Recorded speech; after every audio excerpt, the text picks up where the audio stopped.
ব্রজধামের পবিত্র ভূমিতে সুখিয়া নামে এক অতি সরল ও দরিদ্র গোপী বাস করতেন।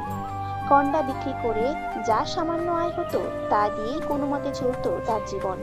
কিন্তু তার হৃদয়ের প্রতিটি স্পন্দনে মিশে থাকত শুধু কানাইয়ের নাম। একদিন মাথায় ঝুড়ি নিয়ে তিনি যখন নন্দবাবার আঙ্গিনার পাশ দিয়ে যাচ্ছিলেন, ঠিক তখনই পথ আঁকড়ে দাঁড়ালো দুষ্টু মিষ্টি শ্যামসুন্দর। ওরে কপি, তুই তো রোজ আমাদের বাড়ির গোবর নিয়ে কন্ডা বানিয়ে বিক্রি করিস, কখনো তার দাম দিয়েছিস? সুখিয়া বলল, ওরে লালা, তুই তো বেশ হিসেব রাখতে শিখেছিস। বল, কি চাই তোর, সোনা না রূপো? কৃষ্ণ বলল, আমার ওসব কিছুই চাই না, তুই কন্ডা বেচে যে মাখন কিনিস সে মাখনটাই আমার দাম।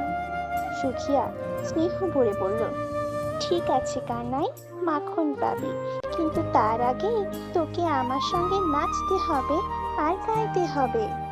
তারপর শুরু হলো সেই আশ্চর্য লীলা। নিখিল ব্রহ্মাণ্ডের স্বামী এক দরিদ্র গোপীর প্রেমে বাধা পড়ে নাচতে লাগলো তাথেইয়া তাথেইয়া। মুগ্ধ হয়ে অনেকক্ষণ নাচলেন সুখিয়া। তারপর ঝুড়ি থেকে সমস্ত তাজা মাখন বের করে পরম আদরে কৃষ্ণের মুখে তুলে দিলেন। কৃষ্ণ মাখন মুখে দেওয়া মাত্রই এক অলৌকিক কাণ্ড ঘটল। সুখিয়া সেই পুরনো ঘাসের ঝুড়িটি মুহূর্তেই সোনার মুদ্রা আর মূল্যবান রত্নে ভরে উঠল। কিন্তু সুখিয়া সেই ধনের দিকে ফিরেও তাকালেন না।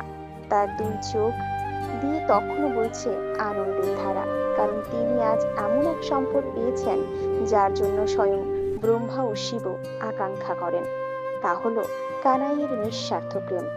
মনে রাখবেন, ভগবান ঐশ্বর্য নয়, ভক্তের হৃদয়ের সরলতা আর ভালোবাসার কাঙ্গাল। জয় হোক আমার শ্যামসুন্দর কানাইয়ার।